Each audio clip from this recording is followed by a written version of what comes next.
Yo, what's up with y'all, man? I hope you're doing good. If you're new and you're a fan of the NBA, subscribe to this channel. So let's get straight into it. Money longer, shout out pros and keep my eyes in the sky, cause that's where I'm moving. Say they wanna read my mind. The NBA season is finally here. I swear to y'all, man, for some reason it felt like this offseason was one of the driest, ashiest offseasons as of recent, ever since LeBron signed with the Lakers. Anyways, I'm getting off topic and the video literally just started. So there's a handful of teams in the NBA who are in a very uncertain place with their organization. All these teams on this very list could potentially be approaching the turning point in the direction that their organization is headed to. I believe if things don't go well for them this year, that their roster could undergo a huge change next offseason. Now, this change could either be really good for some teams going into the future, or they could get a little depressing for others. So with that being said, let's go ahead and see what my list is looking like.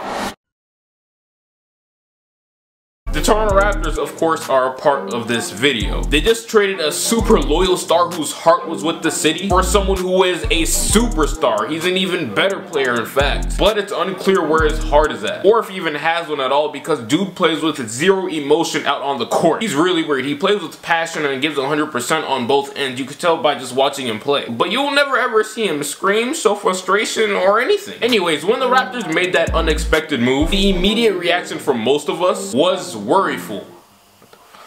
Worryful, wow. Is that even a word? Give me a sec. Yeah, okay, worryful is not a word.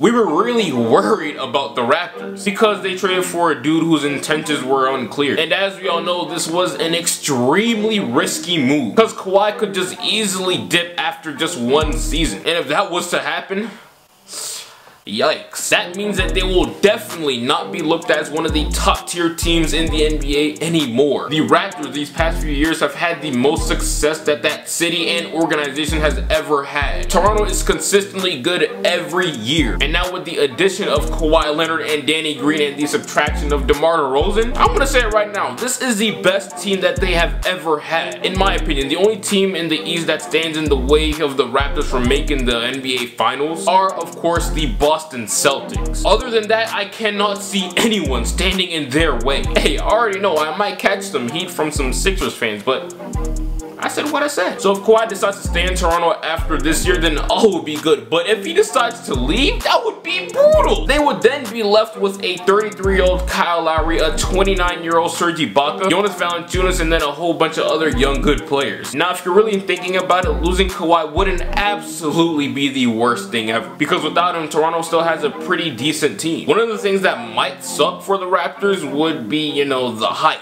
They wouldn't receive as much attention anymore with Kawhi gone. In my eyes though, they'd still be a playoff team, just not a very good one. So making the playoffs would essentially be just a waste of time. So in my opinion, if Kawhi decides to leave, I think they should just say screw it and trade away Kyle Lowry and Serge Ibaka and tank for just 1 year like crazy, so they can hopefully find that one-star talent out of the draft and start this thing over again. If Kawhi ends up leaving and they did this, traded away Kyle Lowry and Serge Ibaka, then their rebuild would not be as rigorous as other teams in the league like the Atlanta Hawks, the Orlando Magic, and every other bad team, because they already have great young talent in place. Pascal Siakam is 24 years old and he's a really interesting forward who could start on a lot of teams in the NBA. Fred VanVleet is 24 as well and he can start on a handful of teams too. Then behind those guys, the Raptors also have 21-year-old OG Anunoby, 25-year-old Norman Powell, and 26-year-old Jonas Valanciunas and DeLon Wright. If Kawhi leaves, they'd be good regardless going into the future. But if they took my advice and dumped Kyle Lowry and Serge Ibaka and had one good year of sucking pure butt so they can find a top talent through the NBA draft, then they'd complete their little rebuild or retooling in a very short amount of time. So this is one of those cases where a rebuild wouldn't be so bad because they already have a bunch of young talented players. Now, of course, it would be great, it would be amazing if Kawhi stayed. That's what I hope happens, and Kawhi staying would ultimately be the best option for the Raptors. So yeah, if Kawhi leaves, then things wouldn't be so harsh for them at all. With Kyle Lowry on that roster, they're still a playoff team, just not a really respectable one, that's all. So they could either ride the Kyle Lowry wave or just say screw it, cut to the BS and trade that man, tank for a year, and get a star talent out of the draft.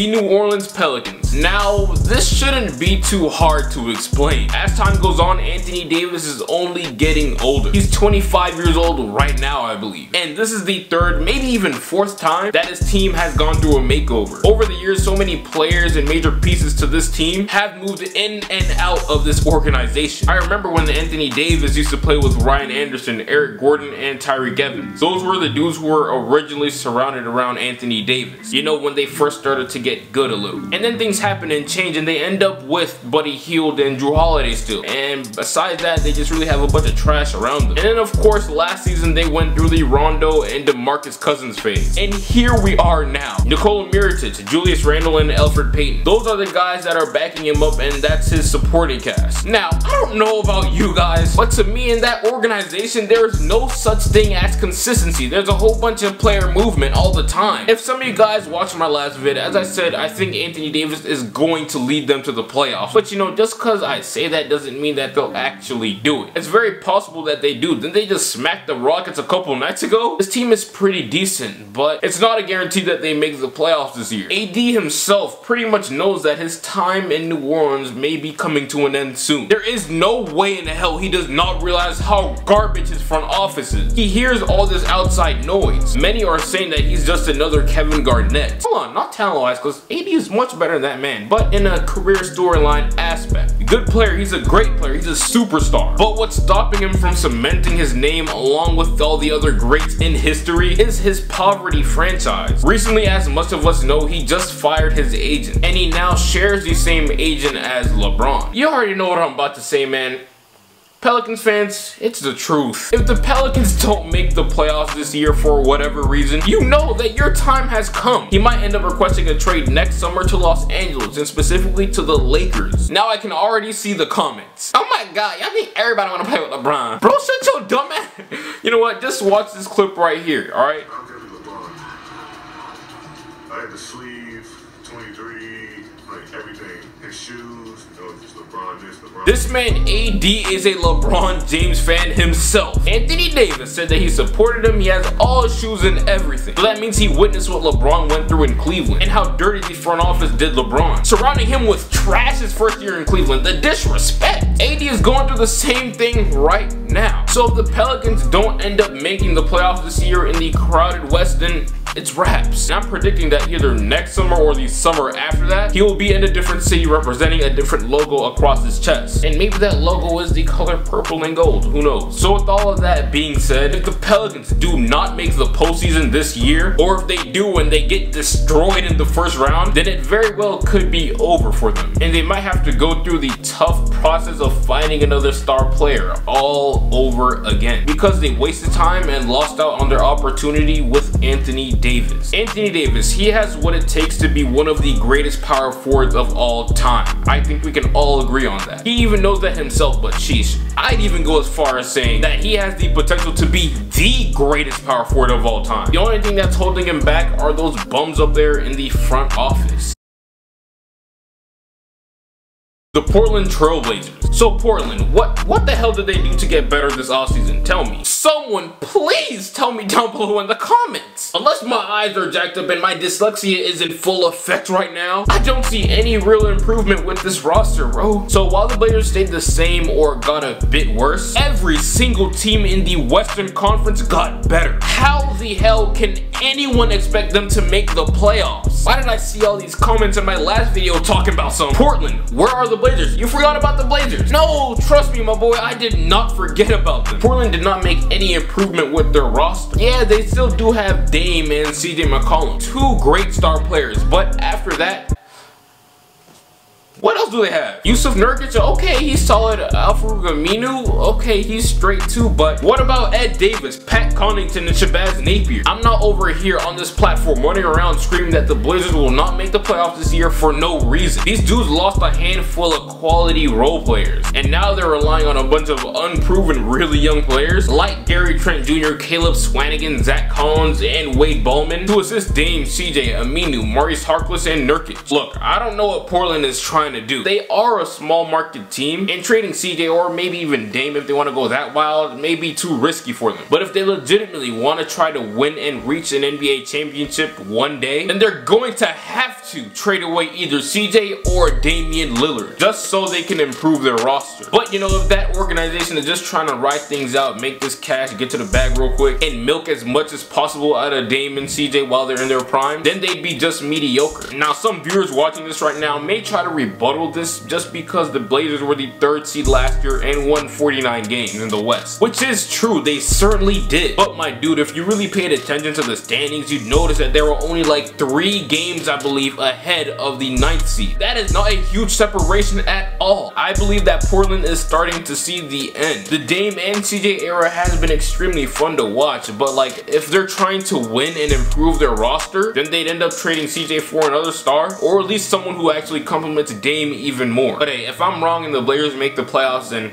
I don't expect them to make any real moves. But if they don't, oh yeah, this duo is over. And they're most definitely gonna end up trading one of those 2 dudes next year. This season will end up determining their future. And again, I just want to remind you that every single team in the West got better, while Portland has just stayed the same and got a little bit worse, honestly.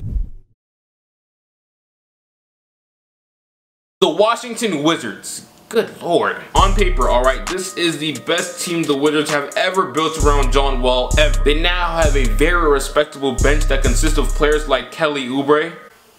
Hey, this is random. Speaking of Kelly Oubre, have any of you guys ever seen his Instagram comments before? Look, I understand, no homo by the way, he's a good looking dude. We shouldn't have to acknowledge that or say anything about that, alright? But dude, oh my god! He has by far the most suspect Instagram account in NBA history. Do you guys see this right now? Dude said, "Post me up, daddy." I can't even do this anymore. Alright, my bad for getting off topic. But as I was saying, Washington has a great bench. They got Kelly Oubre, Jeff Green, Austin Rivers, and Tomas Satoransky. All of those guys are really solid players. Oh, and of course, they just signed Dwight Howard too, who is obviously an upgrade over Marcin Gortat. They have a good team, alright? Even though their team looks good on paper, I'm doubtful on just how good they can be in reality. As I said in my past few vids, a couple of dudes in the locker room are very toxic, and they aren't good for team chemistry. So if this team once again underachieves and have no real excuse to run to at the end of the season, like for example a John Wall or Bradley Beal injury, if they end up being perfectly fine this year and still underachieve, they got to make some changes happen involving someone in their locker room. Now, I cannot tell you who that someone might be, alright? Because I don't play for the Wizards and I'm not in their locker room. But Morris's name has been thrown out there, and even John Wall's name too. I don't know about trading Wall, man. That sounds kinda dead. But the Wizards have to make some changes happen this year if they don't end up reaching their full potential, or at least somewhere near it.